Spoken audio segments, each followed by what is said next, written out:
My YouTube channel स्वाध्याय GS. मैं महेंद्र कुमार सिंह। दोस्तों, हम लोग आज प्राचीन भारत के सीरीज को आगे बढ़ाते हुए प्राचीन भारतीय इतिहास के स्रोत के बारे में देखेंगे। पिछले वीडियो में मैं आप लोगों को प्राचीन भारत के इतिहास के स्रोतों के बारे में, धर्म ग्रंथ, ऐतिहासिक ग्रंथ और विदेशियों के विवरण के बारे में आप लोगों को बता दिया है।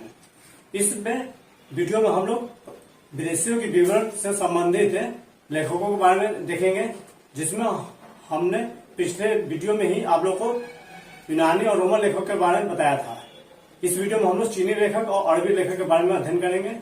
अगर जिन लोगों ने पिछले वीडियो नहीं देखा है उसके लिए मैं डिस्क्रिप्शन बॉक्स में लिंक डाल दूंगा, आप लोग उसे देख लीजिएगा। इस वीडियो में हम लोग चीनी और अरबी लेखक के बारे में देखेंगे।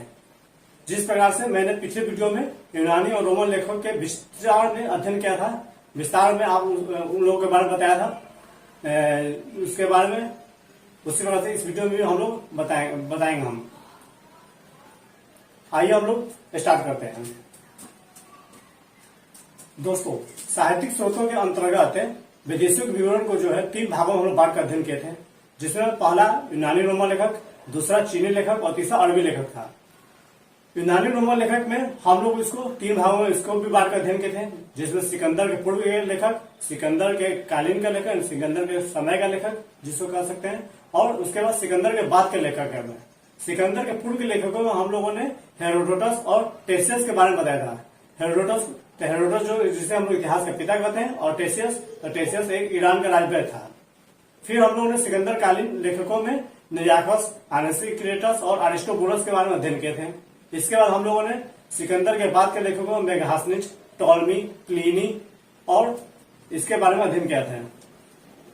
इस वीडियो में हम लोग चीनी लेखकों के बारे में अध्ययन करेंगे। चीनी लेखकों में पहला लेखक है फायन या फासियन इसको बोलते हैं। यह चीन का यात्री था जो 399 ईस्वी में भारत आया था और 412 ईस्वी में चीन वापस लौट गया था। ठीक है, इसी को हम लोग देखते हैं। आइए, फायन जो था यह एक चीनी बौद्ध भिक्षु या यात्री लेखक था जो 399 ईस्वी से लेकर 412 ईस्वी में अर्थात कहने मतलब कुल 14 वर्षों तक गुप्त नरेश चंद्रगुप्त द्वितीय के राजदरबार में रहा था। इसने अपने विवरण में मध्य प्रदेश के समाज एवं संस्कृति के बारे में वर्णन किया है, जिसमें इसने मध्य प्रदेश को सुखी एवं समृद्ध बताया था। जिसमें इसने मध्य प्रदेश के समाज एवं संस्कृति के बारे में अध्ययन किया था और इसने मध्य प्रदेश की जनता को सुखी एवं समृद्ध बताया था। किसने? कब? फायन ने। और ये कब आया था?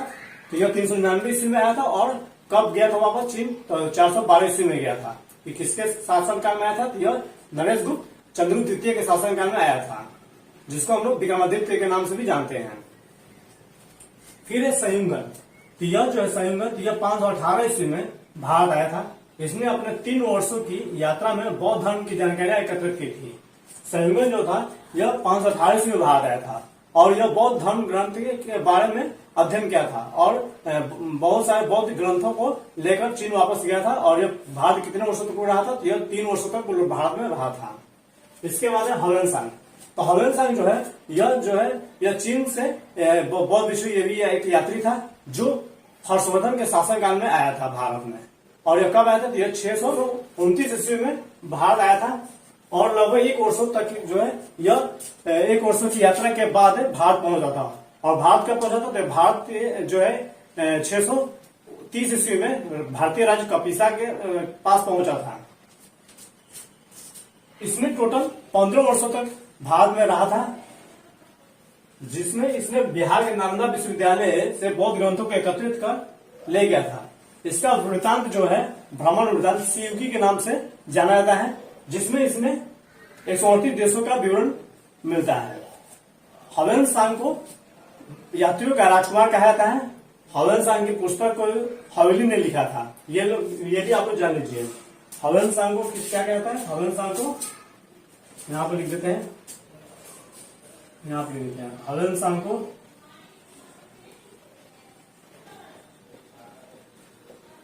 यात्रियों का राजकुमार कहा जाता है।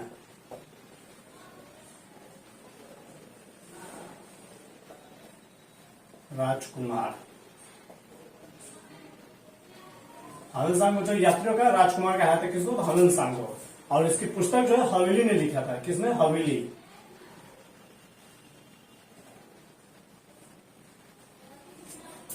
दोस्तों आगे हम लोग देखते हैं फिर इत्सिंग। तो इत्सिंग जो था यह एक चीनी यात्री एवं बौद्ध भिक्षु था। वह नालंदा विश्वविद्यालय में लगभग 10 वर्षों तक रहा था। उसने वहां के प्रसिद्ध आचार्यों से संस्कृत तथा बौद्ध धर्म के ग्रंथों को पढ़ा। इत्सिंग 675 ईस्वी के समय सुमात्रा होकर समुद्र के मार्ग से भारत आया था। तो इत्सिंग कौन था, इत्सिंग जो था चीनी बौद्ध भिक्षु था जो 10 वर्षों तक भारत में रहा था। और यह बौद्ध नालंदा विश्वविद्यालय के आचार्यों से संस्कृत तथा बौद्ध धर्म के ग्रंथों को पढ़ा था। और इसने 675 ईस्वी के समय जो है सुमात्रा होकर समुद्र के मार्ग से वापस भारत आया था। ठीक है, इसके बाद हम लोग देखेंगे अरबी लेखक के बारे में। तो दोस्तों आप लोगों ने अब तक देखा चीनी लेखक के बारे में। चीनी लेखक में हम लोग क्या क्या देखे, तो चीनी लेखक में हम लोग फायन, सयुंगन, इत्सिंग और हलन सांग के बारे में देखे हैं। अब हम लोग देखते हैं अरबी लेखक के बारे में। दोस्तों यदि आप लोग मेरे चैनल पर यदि नए हैं तो प्लीज आप लोग इसे सब्सक्राइब कर लीजिएगा और बेल आइकन को जरूर दबा दीजिएगा, ताकि मेरा जो भी वीडियो मैं अपलोड करूं सबसे पहले आप ही के पास इसका नोटिफिकेशन जाए। ठीक है, हम आगे देखते हैं अरबी लेखक।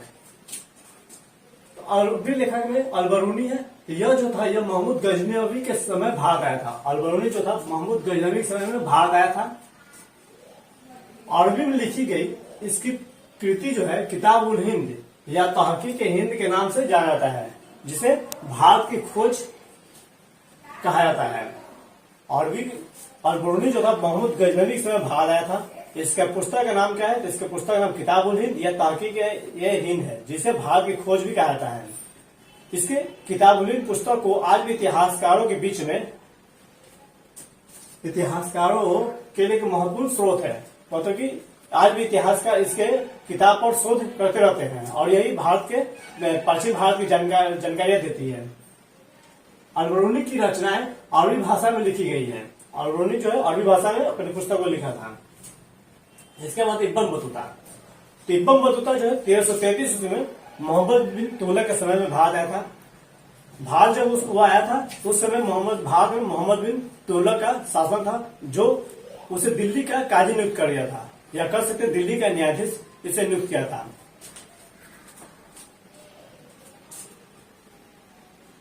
इसने अपनी पुस्तक रिहला, इसके पुस्तक क्या कहता है, इसने पुस्तक को रिहला कहा जाता है, जो 14वीं शताब्दी में भारतीय उपमहाद्वीप के सामाजिक तथा सांस्कृतिक जीवन के विषय में प्रचुर जानकारियां देता है। इब्न बतूता की जो पुस्तक का नाम रिहला है वह भारतीय समाज एवं संस्कृति के बारे में प्रचुर जानकारियां देती है।